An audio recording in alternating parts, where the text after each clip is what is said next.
नमस्कार दोस्तों, हिंदी कहानी 2.0 चैनल में आप सभी लोगों का स्वागत है। तो दोस्तों, आज हम धर्मवीर भारती जी द्वारा लिखित उपन्यास गुनाहों के देवता का 19वां भाग सुनते हैं। लेकिन उससे पहले आप सभी लोगों से विनम्र अनुरोध है, अगर चैनल पर नए हैं तो चैनल को सब्सक्राइब जरूर कीजिएगा। उपन्यास अच्छी लगे तो लाइक शेयर कमेंट जरूर कीजिएगा। तो चलिए शुरू करते हैं गुनाहों के देवता का 19वां भाग। दोस्तों, हमने पिछले एपिसोड में सुना कि बिनती की शादी कराने के लिए डॉक्टर साहब, बुआ जी और बिनती तीनों लोग गांव चले जाते हैं। लेकिन शादी बीच मंडप में ही टूट जाती है और डॉक्टर साहब बुआ जी और बिनती को लेकर वापस चले आते हैं। अब आगे। चंदर बहुत अचरज से डॉक्टर साहब की ओर देखने लगा। यही जगह थी। इसी तरह बैठकर डॉक्टर साहब ने जाति बिरादरी, विवाह आदि सामाजिक परंपराओं की कितनी प्रशंसा की थी। जिंदगी की लहरों ने हर एक को 10 महीने में कहाँ से कहाँ लाकर पटक दिया है। डॉक्टर साहब कहते गए, हम लोग जिंदगी से दूर रहकर सोचते हैं कि हमारी सामाजिक संस्थाएं स्वर्ग हैं। यह तो जब उनमें धंसो तब उनकी गंदगी मालूम होती है। चंदर, तुम कोई गैर जात का अच्छा सा लड़का ढूंढो। मैं बिनती की शादी दूसरी बिरादरी में कर दूंगा। बिनती, जो चाय लेकर आ रही थी, फौरन बड़े दृढ़ स्वर में बोली, मामा जी, आप जहर दे दीजिए, लेकिन मैं शादी नहीं करूंगी। क्या आपको मेरी दृढ़ता पर विश्वास नहीं? क्यों नहीं बेटी? अच्छा, जब तक तेरी इच्छा हो पढ़। दूसरे दिन डॉक्टर साहब ने बुआ जी को बुलाया और रुपए दे दिए। लो, यह 500 पहले खर्चे के हैं और जो 2000 में से तुम्हें धीरे धीरे मिलता रहेगा। 2-3 दिन के अंदर बुआ ने जाने की सारी तैयारियां कर ली, लेकिन 3 दिन तक बराबर रोती रही। उनके आंसू थमे नहीं। बिनती भी चुप थी, वह भी कुछ नहीं बोली। चौथे दिन जब वह सामान मोटर पर रखवा चुकी तो उन्होंने चंदर से बिनती को बुलवाया। बिनती आई तो उन्होंने उसे गले से लगा लिया और बेहद रोई। लेकिन डॉक्टर साहब को देखते ही फिर बोल उठी, हमारी लड़की का दिमाग तुम ही बिगाड़े हो। दुनिया में भाइयों अपन नहीं होत। अपनी लड़की को तो ब्याह दियो और हमारी लड़की। इतना कहकर बिनती को चिपटाकर रोने लगी। चंदर चुपचाप खड़ा सोच रहा था। अभी तक बिनती खराब थी, अब डॉक्टर साहब भी खराब हो गए। बुआ ने रुपए संभाल कर रख लिए और मोटर पर बैठ गई।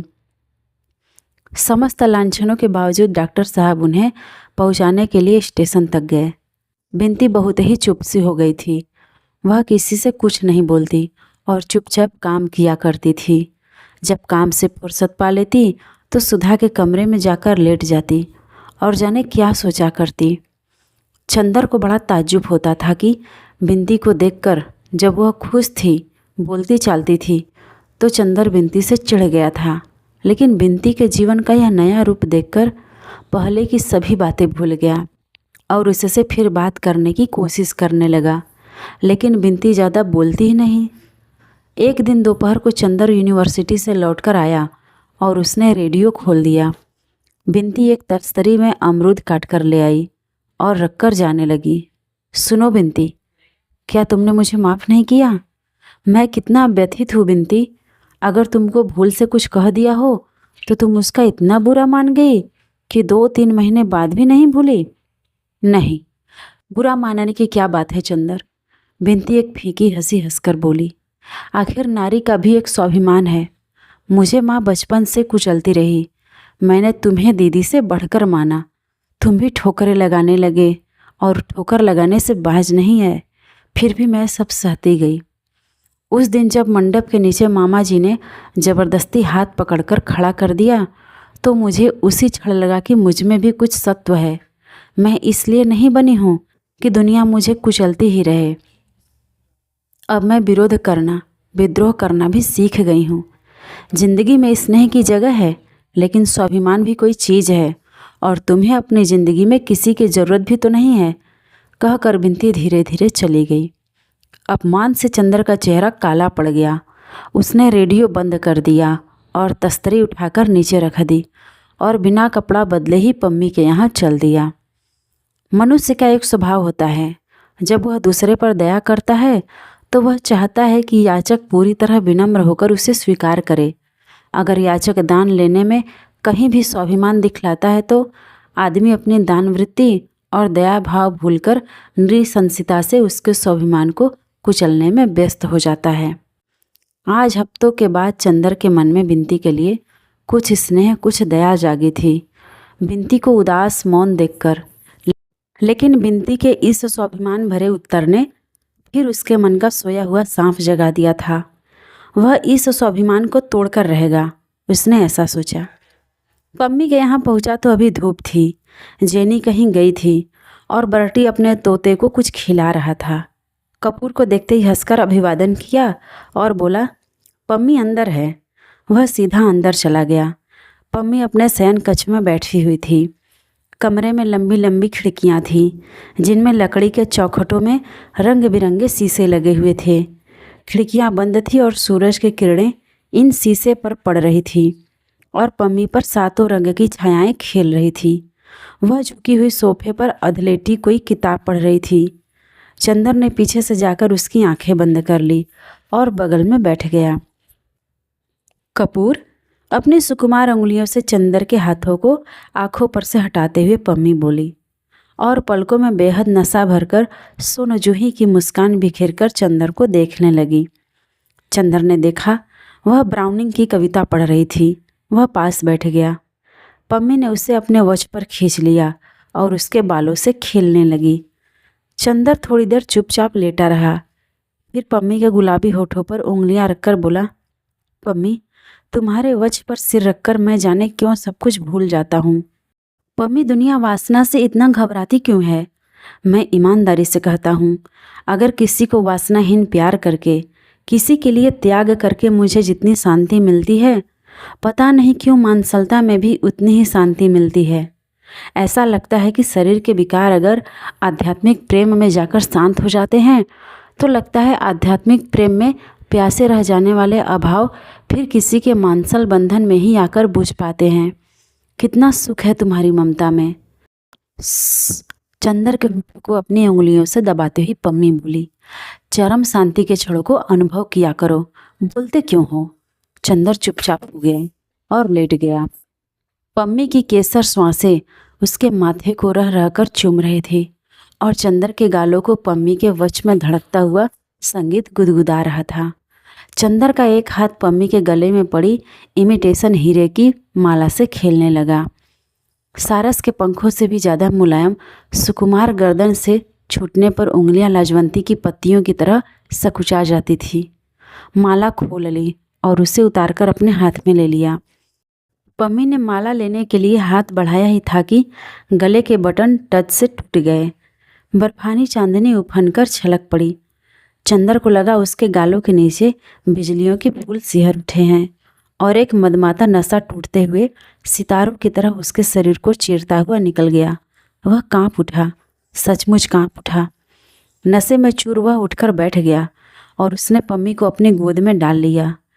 पम्मी अनंग के धनुष की प्रत्यंचा की तरह दोहरी होकर उसकी गोद में पड़ गई। तरुड़ाई का चांद टूटकर दो टुकड़े में हो गया था और वासना के तूफान ने झीने बादल भी हटा दिए थे। जहरीली चांदनी ने नागिन बनकर चंदर को लपेट लिया। चंदर ने पागल होकर पम्मी को अपने बाहों में कस लिया। ऐसा लग रहा था मानो पम्मी का दीप शिखा सा तन चंदर के तन में समा जाएगा। पम्मी निश्चेष्ट आंखें बंद किए थी, लेकिन उसके गालों पर जाने क्या खिल उठा था। चंदर के गले में उसने मृणाल सी बाहें डाल दी थी। चंदर ने पम्मी के होठों को जैसे अपने होठों में समेट लेना चाहा। इतनी आग, इतनी आग, इतनी नशा। ठाए सहसा बाहर बंदूक की आवाज़ हुई। चंदर चौंक उठा। उसने अपने बाहुपास ढीले कर दिए, लेकिन पम्मी उसके गले में बाहें डाले बेहोश पड़ी थी। चंदर ने क्षण भर पम्मी के भरपूर रूप यौवन को आंखों से पी लेना चाहा। पम्मी ने अपनी बाहें हटा ली और नशे में मखमूर सी चंदर की गोद से एक और लुढ़क गई। उसे अपने तन बदन का होश नहीं था। चंदर ने उसके वस्त्र ठीक किए और फिर झुककर उसकी नशे में चूर पलकें चूम ली। ठाए बंदूक की दूसरी आवाज़ हुई। चंदर घबरा उठा। यह क्या है पम्मी? होगा कुछ, जाओ मत, अलसाई हुई नशीली आवाज़ में पम्मी ने कहा और फिर उसे खींचकर बिठा लिया और अपनी बाहों में उसे समेटकर उसका माथा चूम लिया। ठाए तीसरी आवाज़ हुई। अब चंदर उठ खड़ा हुआ और जल्दी से बाहर दौड़ गया। देखा बर्टी की बंदूक बरामदे में पड़ी है और वह पिंजरे के पास मरे हुए तोते का पंख पकड़कर उठाए हुए है। उसके घावों से बर्टी के पतलून पर खून चू रहा था। चंदर को देखते ही बर्टी हंस पड़ा। देखा, 3 गोली में इसे बिल्कुल मार डाला। वह तो कहो सिर्फ एक ही लगी, वरना और पंख तोड़कर तोते की लाश को झुलाने लगा। छी, फेंको उसे, हत्यारे कहीं के, मार क्यों डाला उसे? चंदर ने कहा। तुमसे मतलब? तुम कौन होते हो पूछने वाले? मैं प्यार करता था उसे, मैंने मार डाला, ऐसा बर्टी बोला और आहिस्ते से उसे एक पत्थर पर रख दिया। रुमाल निकालकर फाड़ा, आधा रुमाल उसके नीचे बिछा दिया और आधे से उसका खून पोंछने लगा। फिर चंदर के पास आया। चंदर के कंधे पर हाथ रखकर बोला, कपूर, तुम मेरे दोस्त हो ना, जरा रुमाल दे दो। और चंदर का रुमाल लेकर तोते के पास खड़ा हो गया। बड़ी हसरत से उसकी ओर देखता रहा, फिर झुककर उसे चूम लिया और उस पर रुमाल ओढ़ा दिया और बड़े मातम की मुद्रा में उसी के पास सिर झुकाकर बैठ गया। बर्टी, बर्टी पागल हो गए हो क्या? चंदर ने उसका कंधा पकड़कर हिलाते हुए कहा। यह क्या नाटक हो रहा है? बर्टी ने आंखें खोली और चंदर को भी हाथ पकड़कर वहीं बिठा लिया और बोला, देखो कपूर, एक दिन तुम आए थे तो मैंने तोता और जेनी दोनों को दिखाकर कहा था कि जेनी से मैं नफरत करता हूँ, उससे शादी कर लूँगा और तोते से मैं प्यार करता हूँ, इसे मार डालूँगा। कहा था कि नहीं? कहो हाँ। हाँ कहा था, चंदर बोला। लेकिन क्यों कहा था? हाँ, अब पूछा तुमने, तुम पूछोगे मैंने क्यों मार डाला, तो मैं कहूँगा कि इसे अब मर जाना चाहिए था, इसलिए इसे मार डाला। तुम पूछोगे इसे क्यों मर जाना चाहिए था, तो मैं कहूँगा जब कोई जीवन की पूर्णता पर पहुँच जाता है तो उसे मर जाना चाहिए। अगर वह अपनी ज़िंदगी का लक्ष्य पूरा कर चुका है और मरता नहीं तो यह उसका अन्याय है। वह अपनी ज़िंदगी का लक्ष्य पूरा कर चुका था, फिर भी नहीं मरता था। मैं इसे प्यार करता था, लेकिन यह अन्याय नहीं सह सकता था, अतः मैंने इसे मार डाला। अच्छा, तो तुम्हारे तोते की भी ज़िंदगी का कोई लक्ष्य था? हर एक की ज़िंदगी का लक्ष्य होता है और वह लक्ष्य होता है सत्य को, चरम सत्य को जान जाना। वह सत्य जान लेने के बाद आदमी अगर जिंदा रहता है तो उसकी यह असीम बेहयाई है। मैंने इसे वह सत्य सिखा दिया, फिर भी यह नहीं मरा तो मैंने मार डाला। अब फिर तुम पूछोगे कि वह चरम सत्य क्या है? वह सत्य है कि मौत आदमी के शरीर की हत्या करती है और आदमी की हत्या गला घोंट देती है। मसलन तुम अगर किसी औरत के पास जा रहे हो या किसी औरत के पास से आ रहे हो और संभव है उसने तुम्हारी आत्मा की हत्या कर डाली हो, ओह, अब तुम जल्दी ही पूरे पागल हो जाओगे, चंदर ने कहा और फिर वह पम्मी के पास लौट गया। पम्मी उसी तरह मदहोश लेटी थी। उसने जाते ही फिर बाहें फैलाकर चंदर को समेट लिया और चंदर उसके वज्र की रेशमी गरमाई में डूब गया। जब वह लौटा तो बर्टी हाथ में खुरपा लिए एक गड्ढा बंद कर रहा था। सुनो कपूर, यहाँ मैंने उसे गाड़ दिया, यह उसकी समाधि है, और देखो आते आते यहाँ सिर झुका देना। वह बेचारा जीवन का सत्य जान चुका है, समझ लो वह सेंट पैरट संत सुखदेव हो गया है। अच्छा अच्छा, चंदर सिर झुकाकर हंसते हुए आगे बढ़ा। सुनो कपूर, रुको, फिर बर्टी ने पुकारा और पास आकर चंदर के कंधे पर हाथ रखकर बोला, कपूर, तुम मानते हो ना कि पहले मैं एक असाधारण आदमी था? अब भी हो, चंदर ने हंसते हुए कहा। नहीं, अब मैं असाधारण नहीं हूँ कपूर। देखो तुम्हें आज रहस्य बताऊं, वही आदमी असाधारण होता है जो किसी भी परिस्थिति में किसी भी तथ्य को स्वीकार नहीं करता, उनका निषेध करता चलता है। जब वह किसी को भी स्वीकार कर लेता है तब वह पराजित हो जाता है। मैं तो कहूँगा असाधारण आदमी बनने के लिए सत्य को भी स्वीकार नहीं करना चाहिए। क्या मतलब बर्टी, तुम तो दर्शन की भाषा में बोल रहे हो? मैं अर्थशास्त्र का विद्यार्थी हूँ भाई, चंदर ने कौतूहल से कहा। देखो, अब मैंने विवाह स्वीकार कर लिया, जेनी को स्वीकार कर लिया, चाहे यह जीवन का सत्य ही क्यों न हो, पर महत्ता तो निषेध में होती है। सबसे बड़ा आदमी वह होता है जो अपना निषेध कर दे।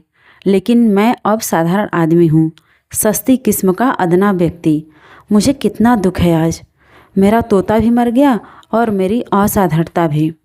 और बर्टी फिर तोते की कब्र के पास सिर झुकाकर बैठ गया। वह घर पहुंचा तो उसके पांव जमीन पर नहीं पड़ रहे थे। उसने उफनी हुई चांदनी चूमी थी। उसने तरुड़ाई के चांद को स्पर्शों से सेहरा दिया था। उसने नीली बिजलियां चूमी थी। प्राणों की सिहरन और गुदगुदी से खेलकर वह आ रहा था। वह पम्मी के होठों के गुलाबों को चूम चूम कर गुलाबों के देश में पहुंच गया था और उसकी नसों में बहते हुए रस में गुलाब झूम उठे थे। वह सिर से पैर तक एक मदहोश प्यास बना हुआ था। घर पहुंचा तो जैसे उल्लास से उसका अंग अंग नाच रहा हो। बिंती के प्रति दोपहर को जो आक्रोश उसके मन में उभर आया था वह भी शांत हो गया था। बिंती ने आकर खाना रखा। चंदर ने बहुत हंसते हुए कहा, बड़े मीठे स्वर में, बिंती आज तुम भी खाओ। नहीं, मैं नीचे खाऊंगी। अरे चल बैठ गिलहरी, चंदर ने बहुत दिन पहले के स्नेह के स्वर में कहा और बिंती के पीठ में एक घूंसा मारकर उसे पास बिठा लिया। आज तुम्हें नाराज नहीं रहने देंगे, ले खा ले पगली। नफरत से नफरत बढ़ती है, प्यार से प्यार जागता है। बिंती के मन का सारा स्नेह सूख सा गया था। वह चिड़चिड़ी, स्वाभिमानी, गंभीर और रुखी हो गई थी। लेकिन औरत बहुत कमज़ोर होती है। ईश्वर न करे कोई उसके हृदय की ममता को छू ले। वह सब कुछ बर्दाश्त कर लेती है, लेकिन अगर कोई किसी तरह उसके मन के रस को जगा दे तो वह फिर अपना सब अभिमान भूल जाती है। चंदर ने जब वह यहाँ आई थी तभी से उसके हृदय की ममता जीत ली थी, इसलिए चंदर के सामने सदा झुकती आई। लेकिन पिछली बार से चंदर ने ठोकर मारकर सारा स्नेह बिखेर दिया था। उसके बाद उसके व्यक्तित्व का रस सूखता ही गया। क्रोध जैसे उसकी बाहों पर रखा रहता था। आज चंदर ने उसको इतने दुलार से बुलाया तो लगा वह जाने कितने दिनों का भूला हुआ स्वर सुन रही है।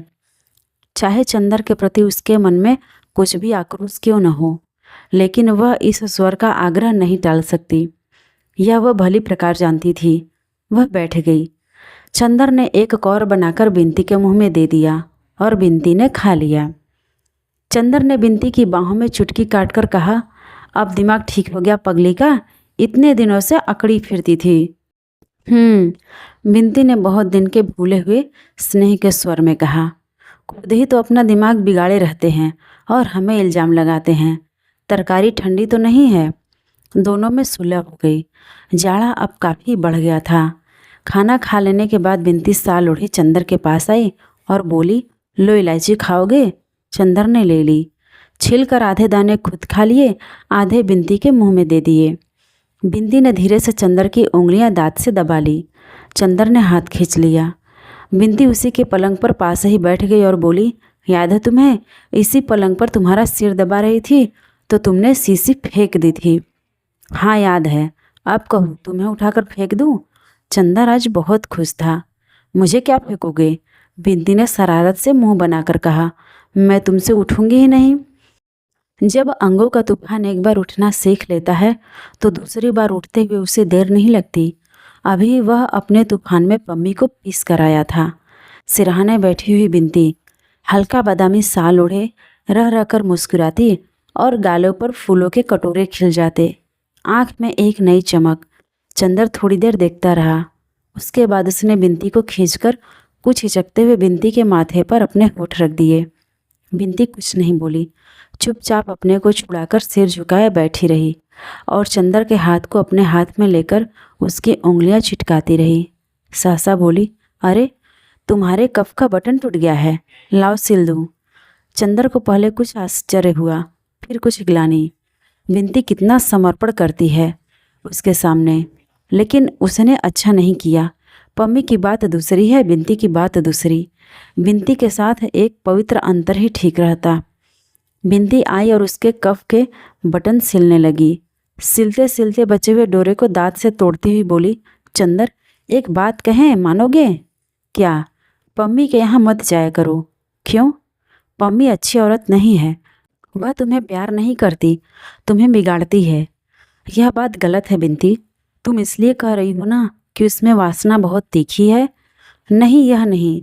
उसने तुम्हारी ज़िंदगी में सिर्फ एक नशा, एक वासना दी। कोई ऊंचाई, कोई पवित्रता नहीं।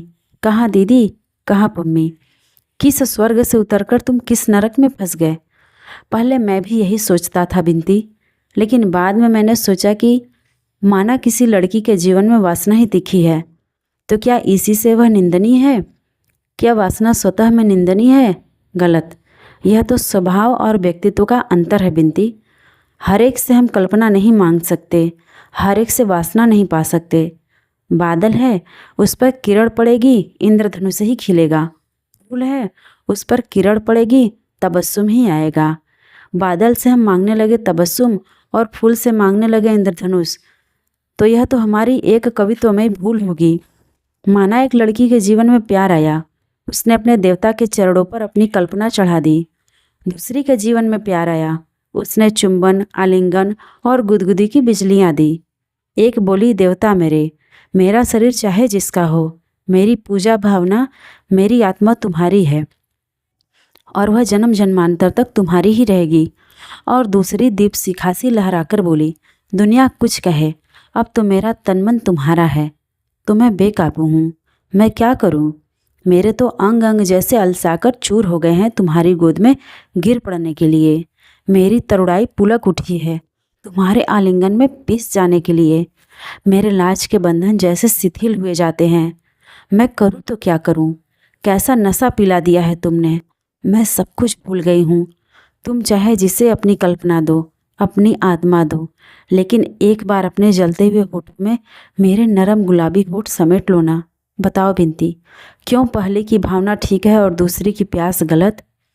बिनती कुछ देर तक चुप रही, फिर बोली, चंदर, तुम बहुत गहराई से सोचते हो, लेकिन मैं तो एक मोटी सी बात जानती हूँ कि जिसके जीवन में वह प्यास जग जाती है वह फिर किसी भी सीमा तक गिर सकता है, लेकिन जिसने त्याग किया, जिसकी कल्पना जागी, वह किसी भी सीमा तक उठ सकता है।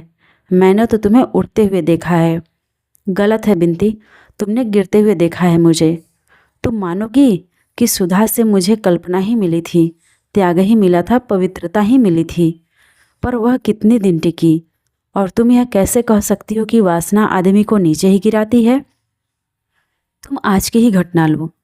तुम यह मानोगी कि अभी तक मैंने तुम्हें अपमान और तिरस्कार ही दिया था? खैर, उसकी बात जाने दो, बिंदी बोली। नहीं, बात आ गई तो मैं साफ कहता हूँ कि आज मैंने तुम्हारा प्रतिदान देने की सोची। आज तुम्हारे लिए मन में बड़ा स्नेह उमड़ आया, पता नहीं क्यों। जानती हो, पम्मी ने आज अपने बाहुपास में कसकर जैसे मेरे मन की सारी कटुता, सारा विष खींच लिया। मुझे लगा बहुत दिन के बाद मैं फिर पिशाच नहीं, आदमी हूँ। यह वासना का ही दान है। तुम कैसे कहोगी कि वासना आदमी को नीचे ही ले जाती है? बिनती कुछ नहीं बोली। चंदर भी थोड़ी देर चुप रहा, फिर बोला, लेकिन एक बात पूछो बिनती। क्या? बहुत अजीब सी बात है, सोच रहा हूँ पूछूं या ना पूछूं। पूछो ना। अभी मैंने तुम्हारे माथे पर होठ रख दिए, तुम कुछ भी नहीं बोली, और मैं जानता हूँ यह कुछ अनुचित सा था। तुम पम्मी नहीं हो, फिर भी तुमने कुछ भी विरोध नहीं किया।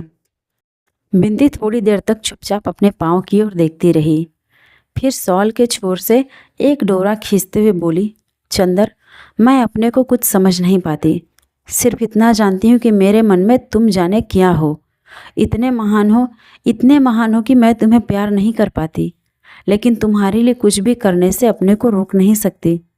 लगता है तुम्हारा व्यक्तित्व तो उसकी शक्ति और उसकी दुर्बलताएं, उसकी प्यास और उसका संतोष इतना महान है, इतना गहरा है कि उसके सामने मेरा व्यक्तित्व तो कुछ भी नहीं है। मेरी पवित्रता, मेरी अपवित्रता, इन सबसे ज़्यादा महान तुम्हारी प्यास है। लेकिन अगर तुम्हारे मन में मेरे लिए जरा भी स्नेह है तो तुम पम्मी से संबंध तोड़ लो। दीदी से अगर मैं बताऊंगी तो जाने क्या हो जाएगा। और तुम जानते नहीं दीदी अब कैसी हो गई हैं, तुम देखो तो आंसू। बस बस, चंदर ने अपने हाथ से बिंदी का मुंह बंद करते हुए कहा, सुधा की बात मत करो, तुम्हें कसम है। जिंदगी के जिस पहलू को हम भूल चुके हैं उसे खरीदने से क्या फायदा। अच्छा अच्छा, चंदर का हाथ हटाकर बिंती बोली, लेकिन पम्मी को अपनी जिंदगी से हटा दो। यह नहीं हो सकता बिंती, चंदर बोला, और जो कहो वह मैं कर दूंगा।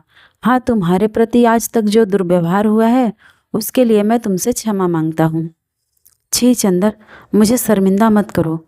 काफ़ी रात हो गई थी, चंदर लेट गया।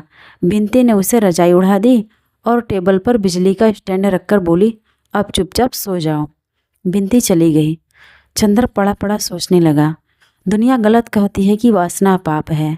वासना से भी पवित्रता और क्षमाशीलता आती है।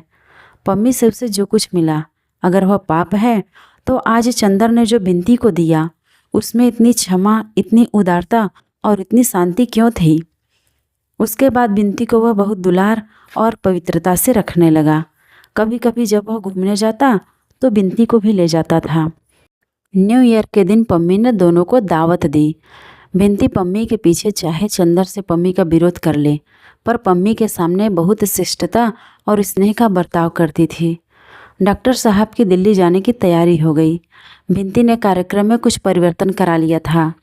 अब वह पहले डॉक्टर साहब के साथ शाहजहांपुर जाएगी, तब दिल्ली। निश्चय करते करते अंत में 1 फरवरी को वे लोग गए। स्टेशन पर बहुत से विद्यार्थी और डॉक्टर साहब के मित्र उन्हें विदा देने के लिए आए थे। बिनती विद्यार्थियों की भीड़ से घबराकर इधर चली आई और चंदर को बुलाकर कहने लगी, चंदर, दीदी के लिए एक खत तो दे दो। नहीं, चंदर ने बहुत रूखे और दृढ़ स्वर में कहा। बिनती कुछ क्षण तक एकटक चंदर की ओर देखती रही, फिर बोली, चंदर, मन की श्रद्धा चाहे अब वैसी भी हो, लेकिन तुम पर अब विश्वास नहीं रहा। चंदर ने कुछ जवाब नहीं दिया, सिर्फ हंस पड़ा। फिर बोली, चंदर, अगर कभी कोई ज़रूरत हो तो ज़रूर लिखना, मैं चली आऊँगी, समझे? और फिर चुपचाप जाकर बैठ गई। जब चंदर लौटा तो उसके साथ कई साथी प्रोफेसर थे। घर पहुंचकर वह कार लेकर पम्मी के यहाँ चल दिया। पता नहीं क्यों बिंदी के जाने का चंदर को कुछ थोड़ा सा दुख था। गर्मी का मौसम आ गया था। चंदर सुबह कॉलेज जाता, दोपहर को सोता और शाम को वह नियमित रूप से पम्मी को लेकर घूमने जाता। डॉक्टर साहब कार छोड़ गए थे। कार पम्मी और चंदर को लेकर दूर दूर तक चक्कर लगाया करती थी। इस बार उसने अपनी छुट्टियां दिल्ली में ही बिताने की सोची थी। पम्मी ने भी तय किया था कि मसूरी से लौटते समय जुलाई में वह 1 हफ्ते आकर डॉक्टर शुक्ला की मेहमानी करेगी और दिल्ली के पूर्व परिचितों से भी मिल लेगी। यह नहीं कहा जा सकता कि चंदर के दिन अच्छी तरह नहीं बीत रहे थे। उसने अपना अतीत भुला दिया था और वर्तमान को वह पम्मी की नशीली निगाहों में डुबो चुका था। भविष्य की उसे कोई चिंता नहीं थी। उसे लगता था कि यह पम्मी की निगाहों के बादलों और स्पर्शों के फूलों की जादू भरी दुनिया अमर है, शाश्वत है। इस जादू ने हमेशा के लिए उसकी आत्मा को अभिभूत कर लिया है। ये होठ कभी अलग न होंगे। यह बहुपास इसी तरह उसे घेरे रहेंगे और पम्मी की गर्म तरुण सांसें सदा इसी प्रकार उसके कपोलों को सहराती रहेंगी। आदमी का विश्वास हमेशा सीमाएं और अंत भूल जाने का आदी होता है। चंदर भी सब कुछ भूल चुका था। तो दोस्तों, आज की ये धर्मवीर भारती जी द्वारा लिखित उपन्यास गुनाहों के देवता का 19वां भाग आपको कैसा लगा कमेंट करके ज़रूर बताइएगा। और अगर चैनल पर नए हैं तो चैनल को सब्सक्राइब ज़रूर कीजिएगा और अपने दोस्तों को भी शेयर कीजिएगा।